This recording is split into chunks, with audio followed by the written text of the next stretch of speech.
ladies and gentlemen, to address you today, Dr. William Campbell.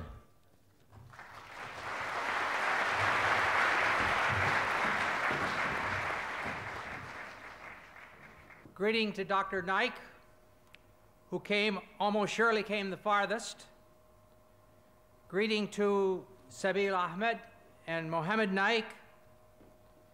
And greeting to the organizing committee. Calling this the ultimate dialogue is a bit of an exaggeration, but it is good advertising. And greetings to you, the audience. I'd like to also bring greetings in the name of Yahweh, or better known as Jehovah, the great creator God who loves us. I wish to start by speaking about words. Tonight we are going to speak about the words of the Bible and the words of the Coran. The scholars of modern linguistics tell us a word, a phrase, or sentence means what it meant to the speaker and the person or crowd of people listening. In the case of the Coran, what it meant to Muhammad and those listening to him. In the case of the Bible, what it meant to Moses or Jesus or those listening to them. To check this, we have the context of all the usages in the Bible or the Coran. In addition, there is the poetry and letters of that century. For the Gospel, the 1st century AD. For the Coran, the 1st century of the Hijra. If we are going to follow the truth, we may not make up new meanings. If we are seriously after truth, there are no permissible lies. Here is an example of what I'm talking about. You can have the first slide here.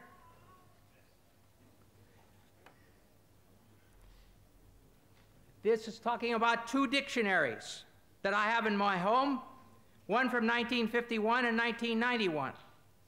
In these 2 dictionaries, the first meaning, pig, a young swine of either sex, is the same.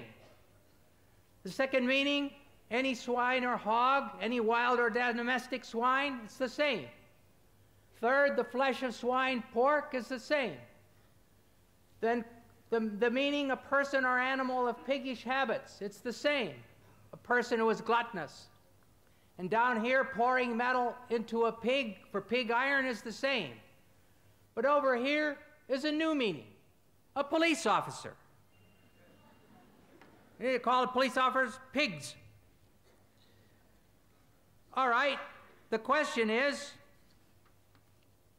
in the Torah, it says you can't eat pigs. Well, can I turn around and say, oh yes, that means police officers, you can't eat police officers? Of course not.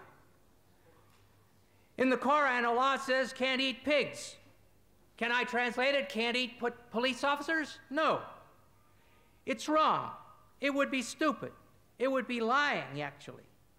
Muhammad did not mean police officers. Moses did not mean police officers. We may not have any new meanings. We must use the meanings known in the 1st century AD for the Bible, or that is for the Gospel, and the 1st century of the Hijra for the Quran. Now let us look at what the Quran says about embryology. Oh, sorry, got the wrong thing.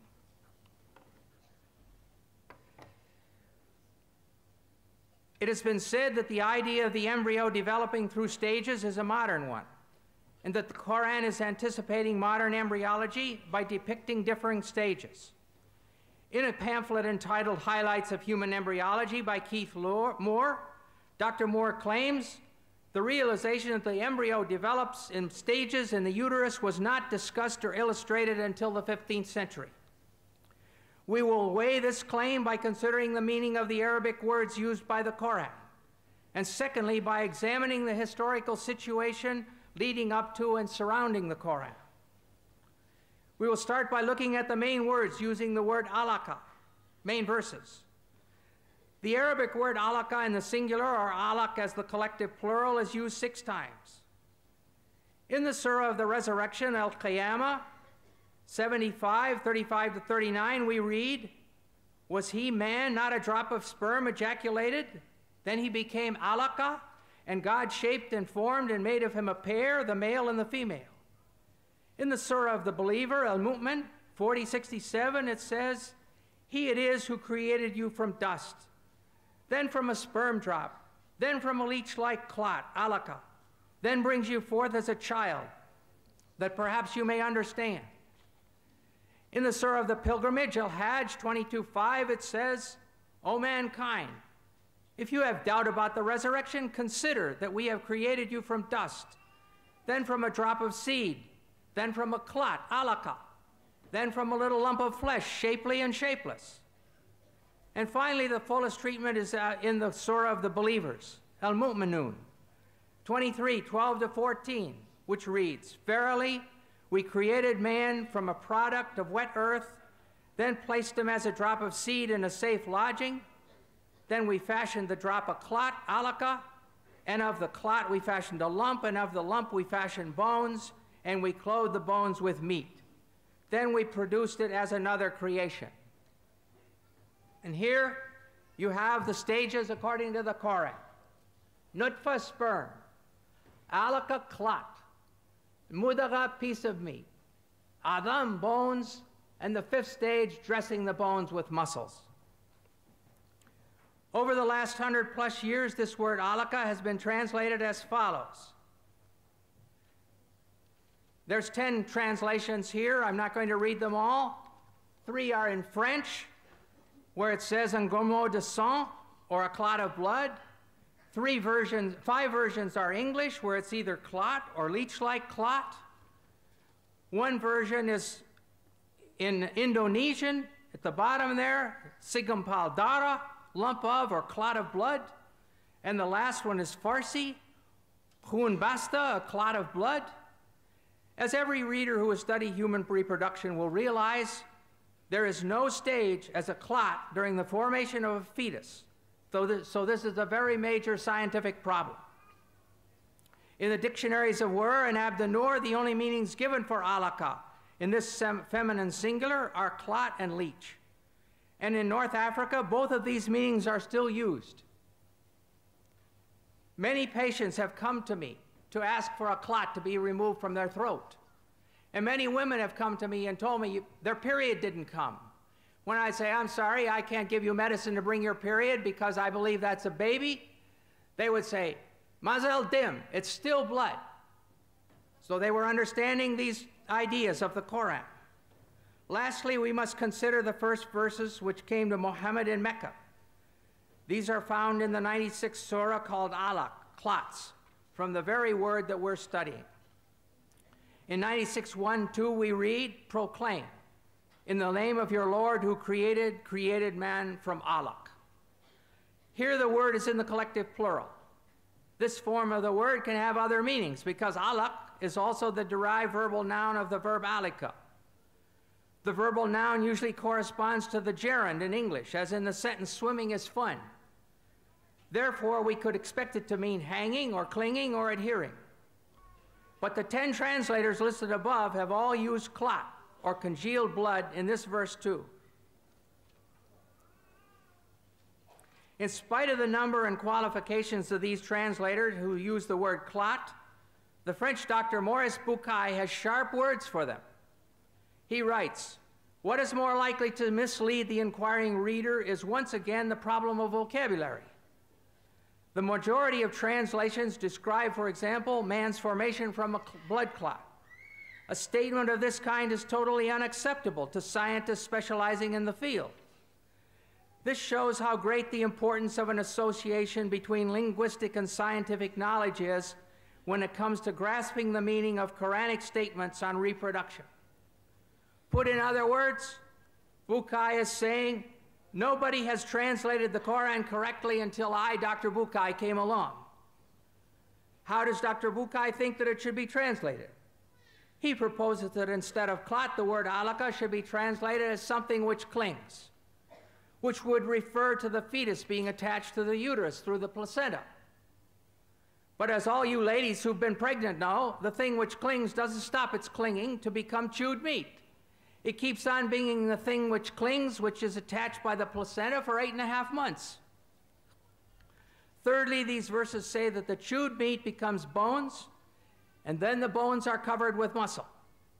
They give the impression that first the skeleton is formed, and then it is clothed with flesh, and Dr. Bukai knows perfectly well that this is not true.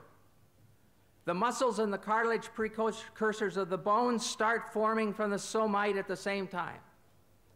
At the end of the 8th week, there are only a few centers of ossification started, but the fetus is already able to make muscular movement. In a personal letter from Dr. T.W. Sadler, who's associate professor in anatomy and the author of Langman's Medical Embryology, Dr. Sadler states, at the 8th week post-fertilization, the ribs would be cartilaginous, not bone, and muscles would be present. Also at this time, ossification would just begin. Muscles would be capable of some movement at 8 weeks. It's always better to have 2 witnesses, so we shall see what Dr. Keith Moore has to say about the development of bones and muscles in his book, The Developing Human. Extracted from chapters 15 and 17, we find the following information. The skeletal system develops from mesoderm. The limb muscles develop in the limb buds that are derived from this somatic mesoderm. We see that here on this slide. It's difficult perhaps to see, but there's the limb bud. And then here there's just a little bit of cartilage with the muscles around. Here there's more cartilage. And this is the whole, the bones are formed and in the form of bones, but it's all cartilage. No bones yet.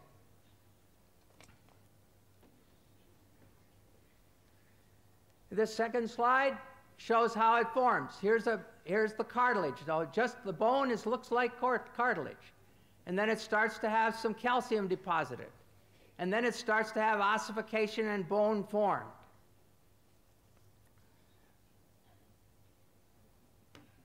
As the bone models form, I want to go back to this. As the bone models form, myoblasts develop a large muscle mass in each limb bud, separating into extensor and flexor muscles. In other words, the limb muscles develop simultaneously from the mesenchyme surrounding the developing bones. So there's the cartilage, and here are the muscles developing around the cartilage. During a personal conversation with Dr. Moore, I showed him Dr. Sadler's statement, and he agreed that it was absolutely valid. Conclusion: Dr. Sadler and Dr. Moore agreed. There is no time when calcified bones have been formed and then the muscles are placed around them. The muscles are there several weeks before there are calcified bones, rather than being added around previously formed bones as the Coran states. The Coran is in complete error here. The problems are far from being solved. Let us return to alaqa. Dr. Moore also has a suggestion. He says another verse in the Coran refers to the leech-like appearance and the chewed-like stages of human development.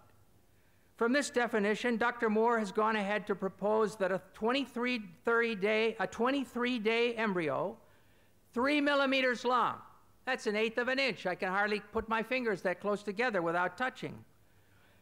This is Carnegie stage 10, shown on the inside cover of Moore's book.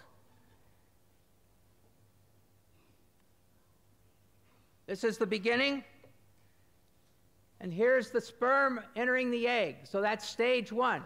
Comes down here to stage 6 in the 2nd week. And here is the 3rd week.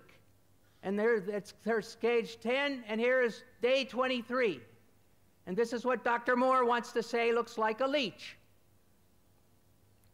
If we look further, though, and look at the X-ray, here's day 22, and the backbone is still open. And when we look at day 23, the backbone is open there, and it's open there, and the head is wide open. It doesn't look like a leech at all. And if you keep on, and this is a diagram of it. The head is open, the rostral neuropore. And finally, this diagram shows there is the 20-day embryo. It's got a yolk sac, it's got an umbilicus. It doesn't look like a leech at all. The The great problem with these new definitions for the word alaka is that no confirming examples have been provided from the Arabic used in the centuries surrounding the Hijra. The only way to establish the meaning of the word is by usage.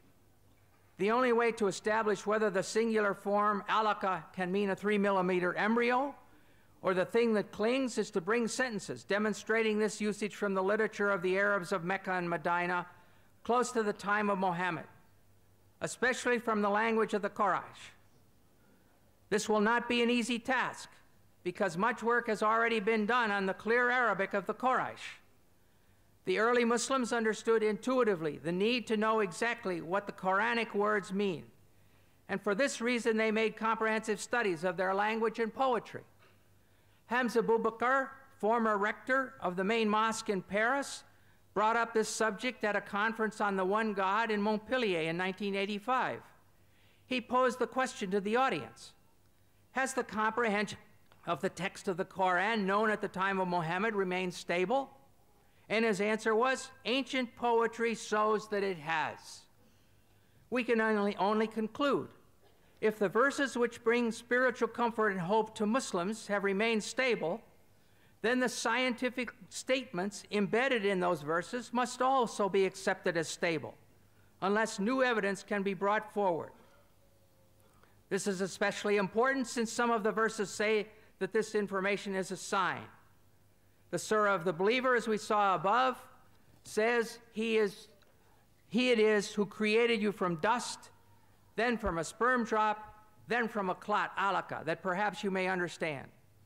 And in the Surah of the Pilgrimage, he said, O mankind, if you have doubt about the resurrection, consider. Therefore, the question must be asked. If it was a clear sign to the men and women of Mecca and Medina, what did they understand from the word alaka, which would lead them to faith in the resurrection? The answer: we are going to examine the historical situation leading up to the time of Muhammad to see what Muhammad and his people believed about embryology. We will start with Hippocrates. According to the best evidence, he was born on the Greek island of Kos in 460 BC. And he has stages. His stages are as follows.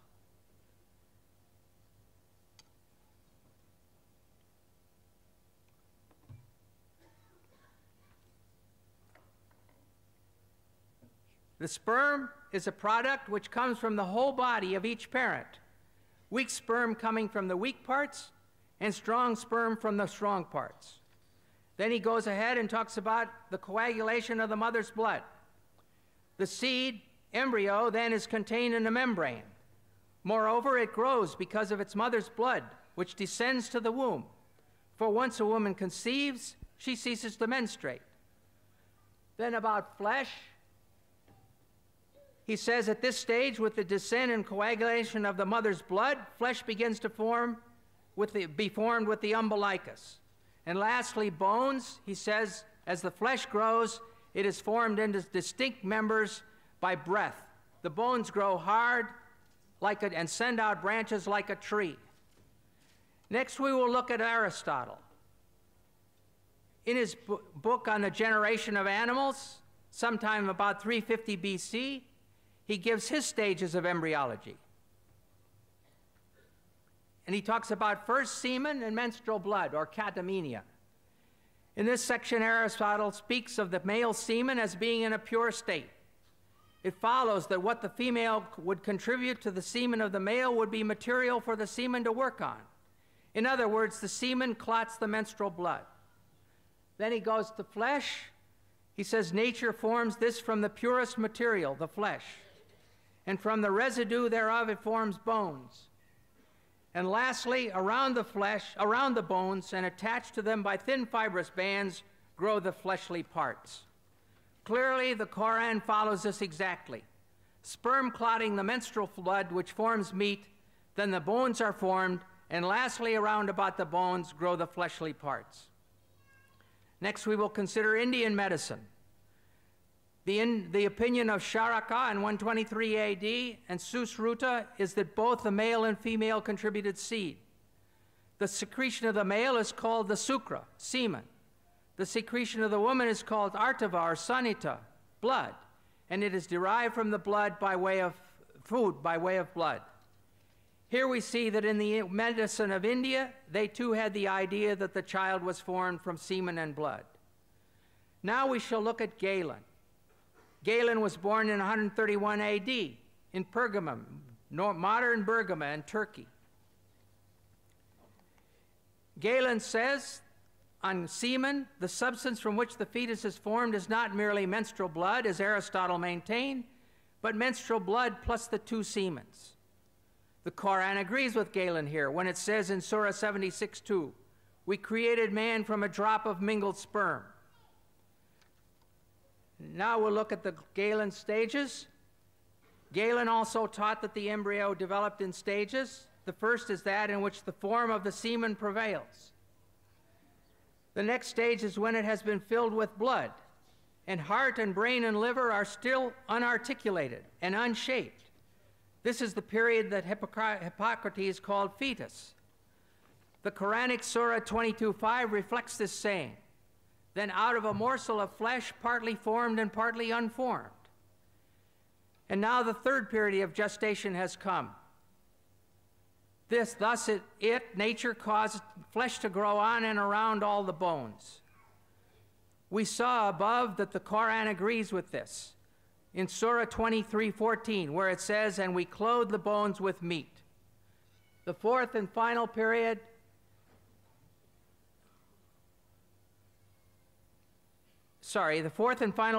is at the stage when all the parts in the limbs have been differentiated.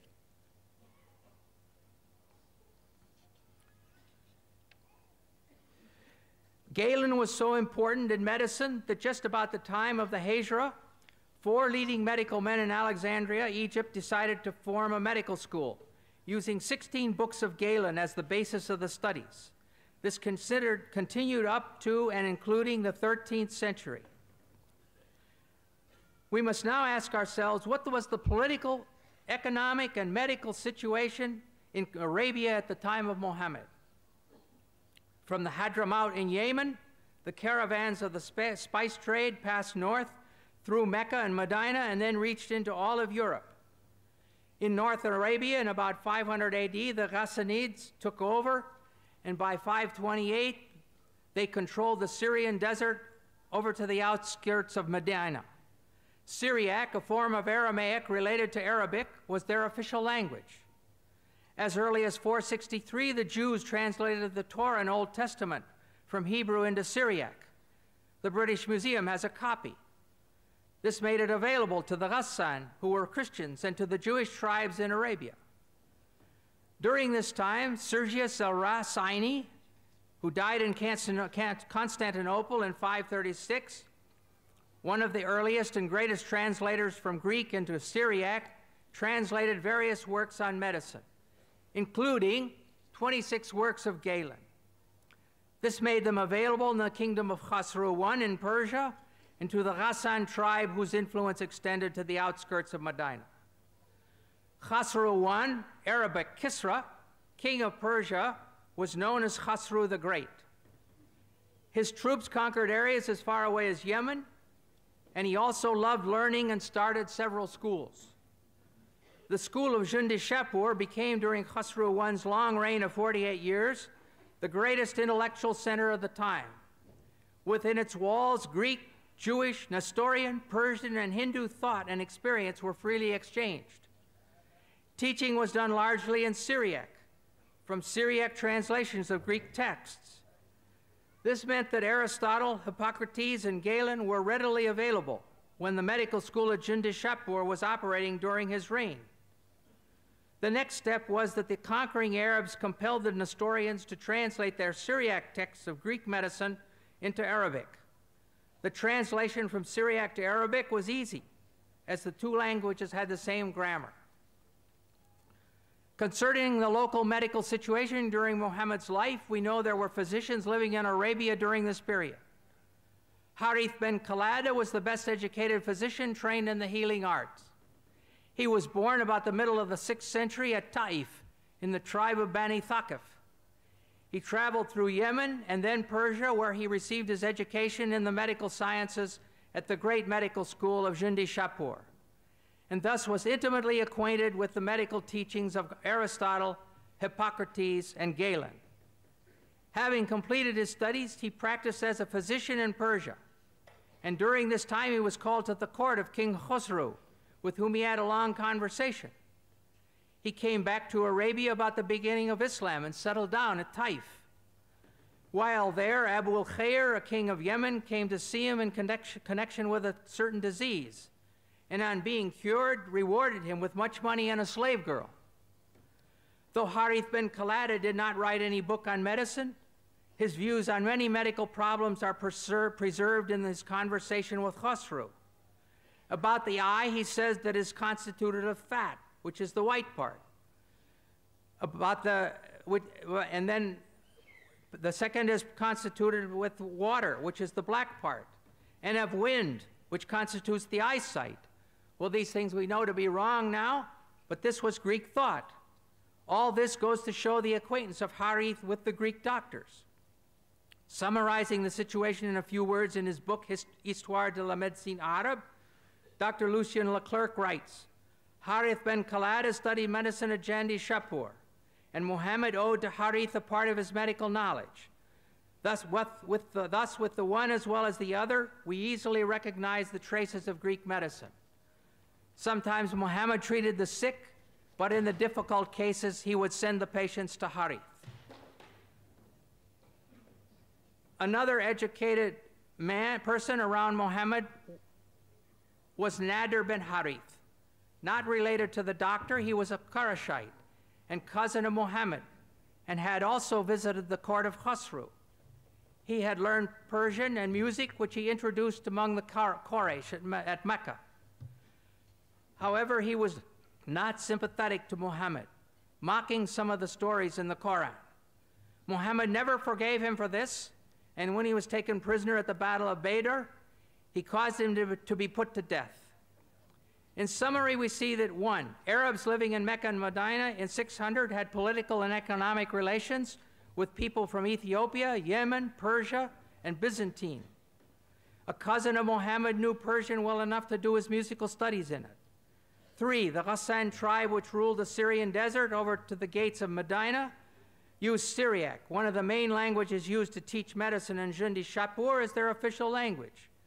An ill king of Yemen came to Taif to consult the physician Harith ben Khalada, who had been trained where? At Jundi Shapur, the best medical school in that world, and to whom Muhammad sometimes sent patients. 5, during Muhammad's lifetime, a new medical school was established in Alexandria, using the 16 books of Galen as their texts. This all shows that there was ample opportunity for Muhammad and the people around him to have heard of the embryological theories of Aristotle, Hippocrates, and Galen when they went to seek treatment from Harith ben Khalada and other local doctors. Thus, when the Quran says in the late Meccan Surah of the Believer, 40:67, He it is who created you from dust, then from a sperm drop, then from a leech-like clot, that perhaps you may understand. And then in the Surah of the Pilgrimage, O mankind, if you have doubt about the resurrection, consider what we have created, that we have created you from dust. It is correct for us to ask again, what were they to understand? What were they to consider? And here are the Quranic stages again. Nutfa sperm, alaka clot, mudagha piece of meat, adam bones, and 5, dressing the bones with muscles. The answer is very clear. They were understanding and considering that which was common knowledge, the embryological stages as taught by the Greek physicians. I don't mean that Muhammad's listeners all knew the names of the Greek physicians, but they knew the embryological stages of the Greek physicians. They believed that the male sperm mixed with the female menstrual blood to cause it to clot, and this became the baby. 2, they believed there was a time when the fetus was formed and unformed. 3, they believed the bones formed first and then were covered with muscle. Allah was using that common knowledge as a sign encouraging the listeners and readers to turn to Him. The trouble is that this common knowledge was and is not true. Arab physicians after Muhammad. We must now look at 2 well-known physicians from the period after Muhammad. Obviously, they had no effect on the Quran, but they demonstrated that faith in the embryological ideas of Aristotle, Hippocrates, and Galen continued among the Arabs right up to the 1600s. If the correct translation of alaka is leech-like substance, as modern Muslims like Shabir Ali claim, there is no place where these post-Quranic doctors said so. In fact, it's just the opposite. The ideas of these Greek physicians were being used to explain the Coran, and the Coran was quoted to enlighten the meaning of the Greek physicians. The human being takes its origin from two, this is speaking about Ibn Sina, or Avicenna.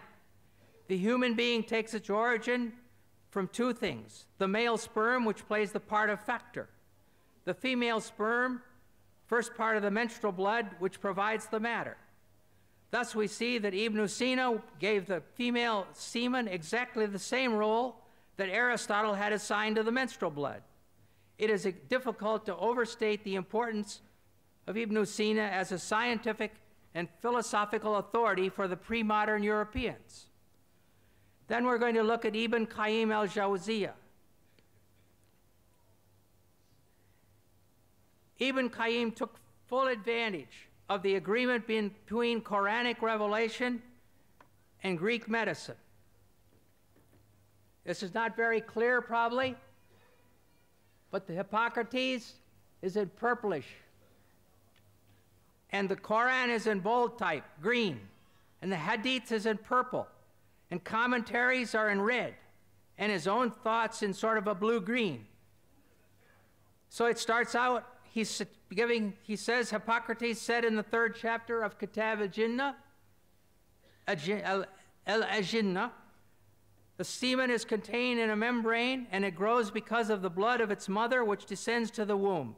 Some membranes are formed at the beginning, others after the 2nd month, and others in the 3rd month.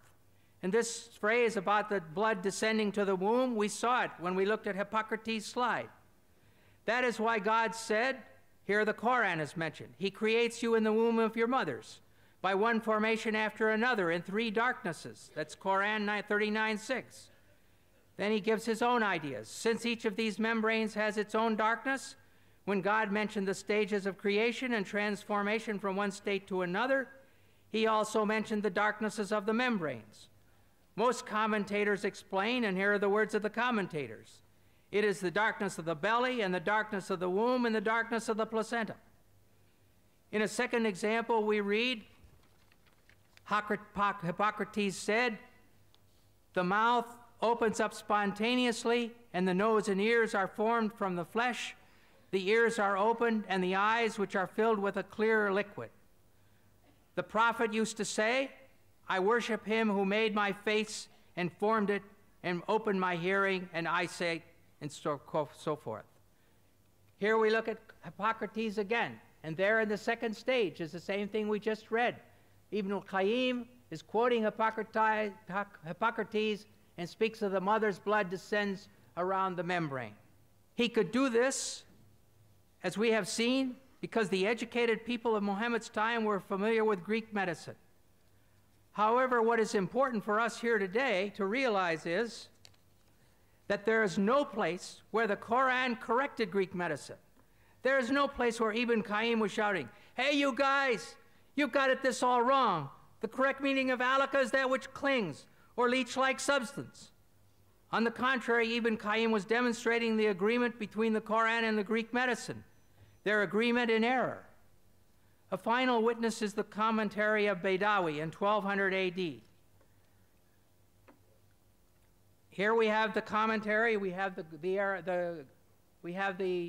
Quran here, and we have his commentary, and here it's been translated, and he says, then from alaka, a piece of solid blood is his explanation of alaka. Alaka is underlined, that's from the Quran. And here's his explanation, a piece of solid blood. Then he goes on, then from a piece of meat from the Quran. A piece of meat originally as much as can be chewed, and so forth.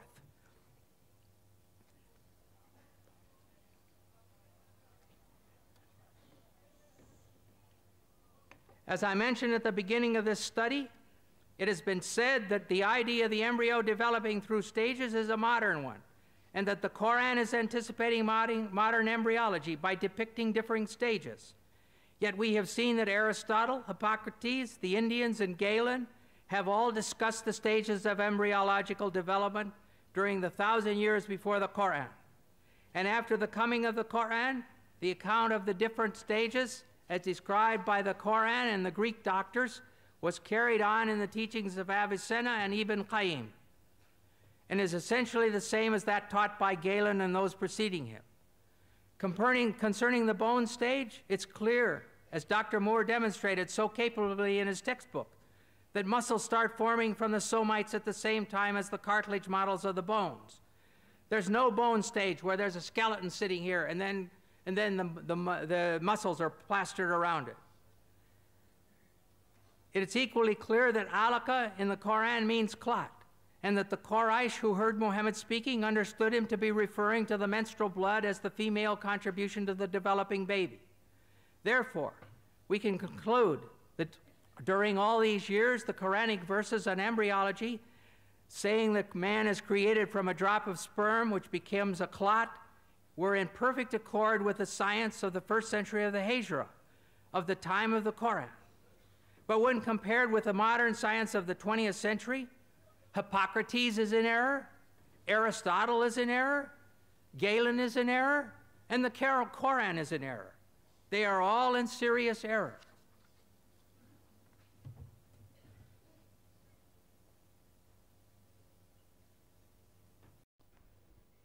In the field of embryology, Dr. William Campbell spent approximately half of his talk on that. Time will not permit me to reply to every small thing which are illogical. I'll just give a brief reply, which will be satisfactory, inshallah. And for more details, you can refer to my video cassette, Quran Modern Science, and my other cassettes on Quran and medical science.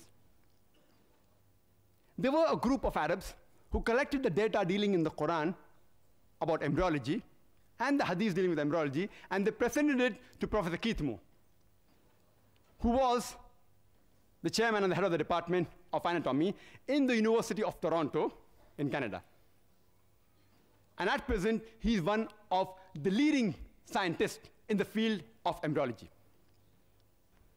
After reading the various translations of the Quran, he was asked to comment, and he said, most of the verses of the Quran and the hadith are in perfect conformity with modern embryology.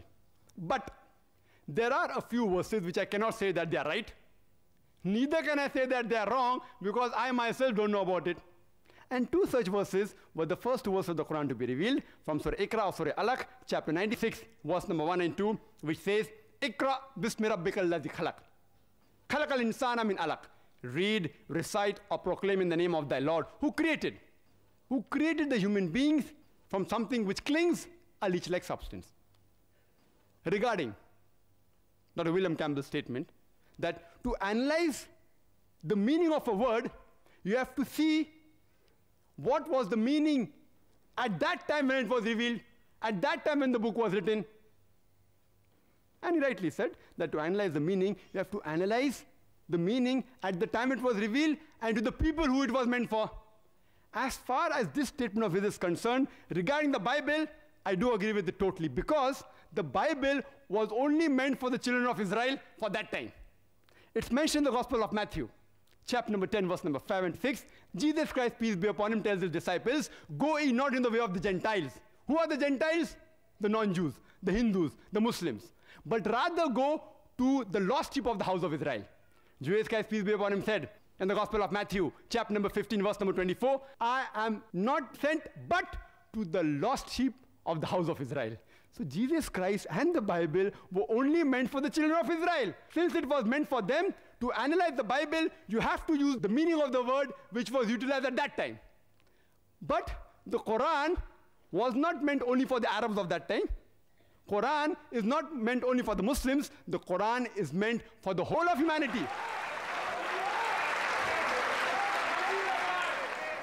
And it is meant to be for eternity. Quran says in Surah Ibrahim, chapter 14, verse 52, in Surah Baqarah, chapter number 2, verse 185, and Surah Zumar, chapter 39, verse 41, that the Quran is meant for the whole of humankind. And Prophet Muhammad, peace be upon him, was not sent only for the Muslims or the Arabs. Allah says in the Quran, in Surah Anbiya, chapter number 21, verse number 107, وَمَا أَرْسَلْنَاكَ إِلَّا رَحْمَةً لِلْعَالَمِينَ, that we have sent thee as a mercy, as a guidance to the whole of humankind.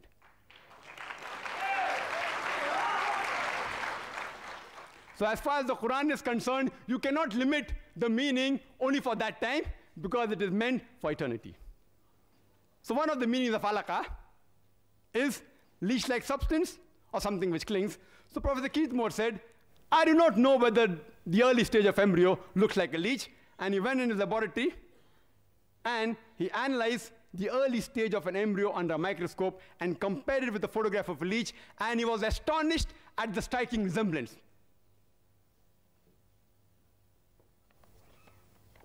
This is the photograph of a leech and human embryo.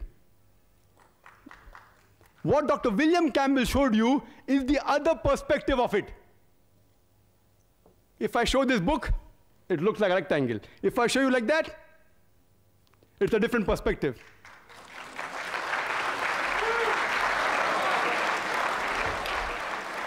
That diagram is given in the book. The diagram you show on the slide is given there, and I'll deal with it, inshallah.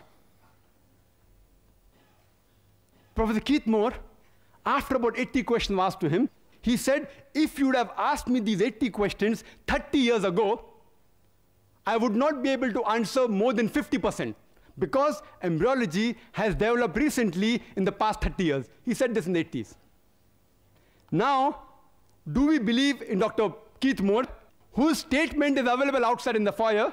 If video cassettes are available, this is the truth, annawal haq, recorded statement. So will you believe Dr. William Campbell's personal conversation with Professor Keith Moore? Or the one mentioned in this book with Islamic edition, as well as the photograph that I've shown to you. And in the video cassette available outside, you can see it. He makes those statements. So you have to choose which is more logical, personal discussion with Dr. William Campbell, or his statement on video, like how Dr. William Campbell showed my video. 100% proof what I said. Moon is reflected light. I'll come to it later on. And whatever additional information he got from Quran and Hadith, it was incorporated later into this book, The Developing Human, the 3rd edition. And this book got an award for the best medical book written by a single author in that year. This is the Islamic edition that was put forward by Sheikh Abdul Majid Zindani and certified by Keith Moore himself. The Quran says in Surah Mu'minun, chapter 23, verse number 13, and Surah Hajj, chapter 22, verse number 5, and no less than 11 different places in the Quran that the human beings have been made from a nutfa, a minute quantity of liquid. Like a trickle that's remaining in the cup, nutfa in Arabic, a very small quantity. Today we have come to know in one seminal emission, in which there are several millions of sperm, only one is required to fertilize the ovum. The Quran refers as nutfa. Quran says in Surah Sajda, chapter 32, verse number 8, we have created the human beings from solala. That means the best part of a whole. The one sperm which fertilizes the ova, out of the millions of sperm, the Quran refers to as sulala, best part of the whole. And Quran says in Surah Insan, chapter 76, verse number 2, we have created the human beings from nutfatin amshaj, a minute quantity of mingled fluid, referring to the sperm as well as the ovum. Both are required for the fertilization. The Quran describes the various embryological stages in great detail, of which the slides was shown to you by Dr. William Campbell. He helped me to complete this topic. It's mentioned in Surah Mu'minun, chapter 23, verse number 12 to 14. The translation is that we have created the human beings from a nutfa, a minute quantity of liquid, then placed it in a qarar-e-makin, a place of security. Then we made it into an alaqa, a leech-like substance, something which clings, a congealed clot of blood. Then we made that alaqa into a mudga, a chewed-like lump. Then we made the mudga into idama, bones. Then clothed the bones with lahm, flesh. Then we made it a new creature. Blessed be Allah, who's the best to create. These three verses of the Quran speak about the various embryological stages in great detail. First, the nutfa, placed in a place of security, made into an alaqa. Alaqa has got three meanings. One is something which clings. And we know that in the initial stages, the embryo clings to the uterine wall and continues clinging till the end. Point number two, that it also means a leech-like substance. And as I discussed earlier, the embryo in the initial stages does look like a leech.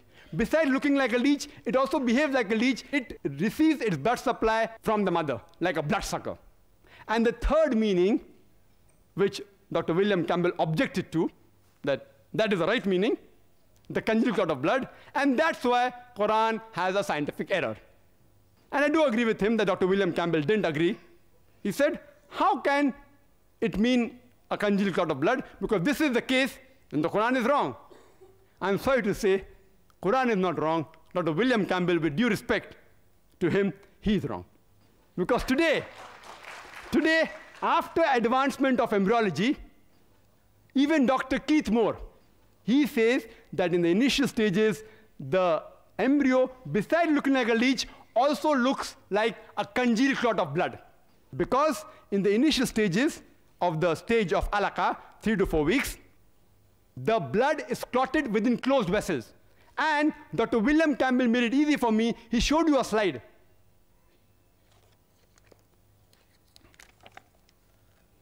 It will be difficult for you to see, but this is the slide he showed you. This is exactly what Professor Keith Moore said looks like a clot, in which the blood is clotted within closed vessels, and during the 3rd week of the embryo, the blood circulation doesn't take place. It starts later on. Therefore, it assumes the appearance of a clot. And even if you observe the conceptus, that's after abortion takes place, you can see it looks like a clot. Only one line answer is sufficient to answer all the allegations of Dr. William Campbell, is that the stages of the Quran, while it describes the embryological stages, is only based on appearance. Appearance. First is the appearance of a alaqa, a leech-like substance, as well as a clot of blood. And Dr. William Campbell rightly said that some ladies come and ask, please remove the clot. It does look like a clot. And the stages are based on appearance. It is created from something which appears like a clot, which appears like a leech, and is also something which clings. Then the Quran says we made that alaqa into a mudga, a chewed-like lump. Professor Keith Moore took plasticine and bit between his teeth to make it look like a mudga. The teeth mark resembled the somites. Dr. William Campbell said, when the alaqa becomes a mudga, the clinging is yet there. It is there till 8.5 months. So, the Quran is wrong. I told you in the beginning, the Quran is describing the appearance. The leech-like appearance and the clot-like appearance is changed to the chewed-like appearance. It yet continues to cling till the end. There's no problem. But the stages are divided on appearance, not on the function. Later on, Quran says, we made the mudga into izama, bones. Then clothed the bones with flesh. Dr. William Campbell said, and I do agree with him, that the precursors of the muscles and the cartilages, that is the bones, they form together. I agree with that. Today, embryology tells us that the primordia of the muscles and the bones, they form together between the 25th and the 40th day, which the Quran refers to as the stage of mudga. But they are not developed. They are not developed. Later on, at the end of the 7th week, the embryo takes form of human appearance. Then the bones are formed. Today, modern embryology says the bones are formed after the 42nd day. And it gives an appearance of a skeletal thing. Even at this stage, when the bones are formed, the muscles aren't formed. Later on, after the 7th week and the starting of 8th week, are the muscles formed. So Quran is perfect in describing first alaqa, then mudga, then izaman, then clothed with flesh. And when they form, the description is perfect. And Professor Keith Moore said that the stages that how it is described in modern embryology, stage 1, 2, 3, 4, 5. It's so confusing. The Quranic stage on embryology, describing on the basis of appearance and the shape, is far more superior. Alhamdulillah. Therefore he said that I have no objection in accepting that Prophet Muhammad is the messenger of God and that this glorious Quran has to be a divine revelation from Almighty God. And I didn't have time to touch on all the points on embryology. I've touched on all of the 8, 9 topics which he spoke on. Embryology, I'll go more in detail. The points he raised in embryology, besides the one I clarified in my talk, he said that the stages of development were mentioned by Hippocrates and by Galen, and he showed the various slides.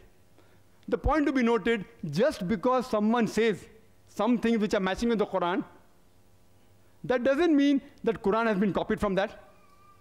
Suppose I make a statement, if I make a statement which is correct, which was said by somebody else earlier, that doesn't mean I've copied. It may be, it may not be.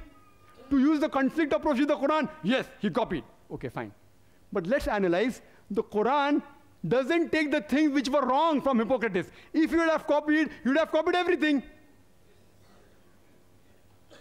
It is logical. Unless he's a scientist, okay, this is correct. Oh, this is wrong. I won't copy that. This is correct. I'll copy that.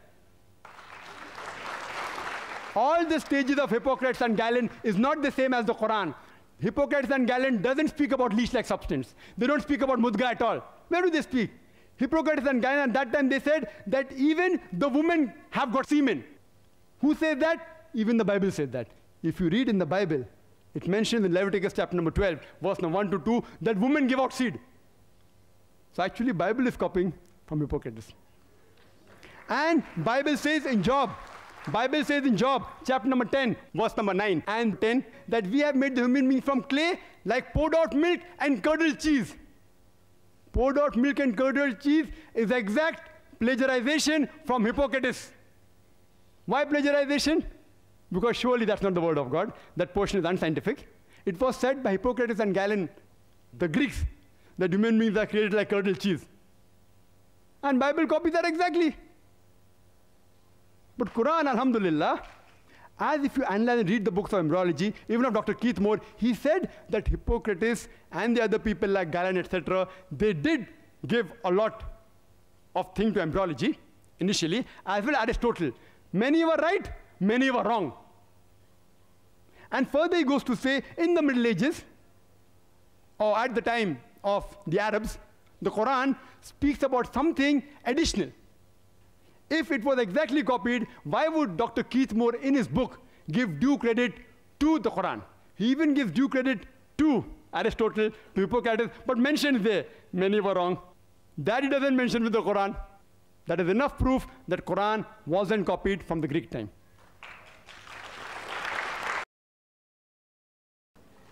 Now you have said about Jesus was only sent to the Jews. Only go to the Jew, and not to the Gentiles. Well, in the Quran itself, it talks about Mary, and then she says, I don't know any man, in Surah 19:21. And then it says that Jesus is to be a sign unto men and a mercy from us. In Matthew 4:9, a lady came and anointed Jesus' feet. He said, wherever this gospel is preached in the whole world, what this woman has done will be told. And in Matthew 28, when Jesus is about to ascend into heaven, he says, go into all the world and preach the gospel. Well, this is not a contradiction. He did say to his disciples, go only to the Jews, because the Jews were given a certain chance. There's a story in the Bible, shouldn't use a story, word story I suppose, but history, where Jesus came to a fig tree. And the fig tree had brought no fruit for 3 years. And so then he said, shall I tear it down?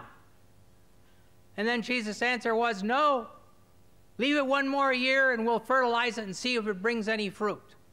This was all a parable about Israel. He had preached to them 3 years, and he would preach another half.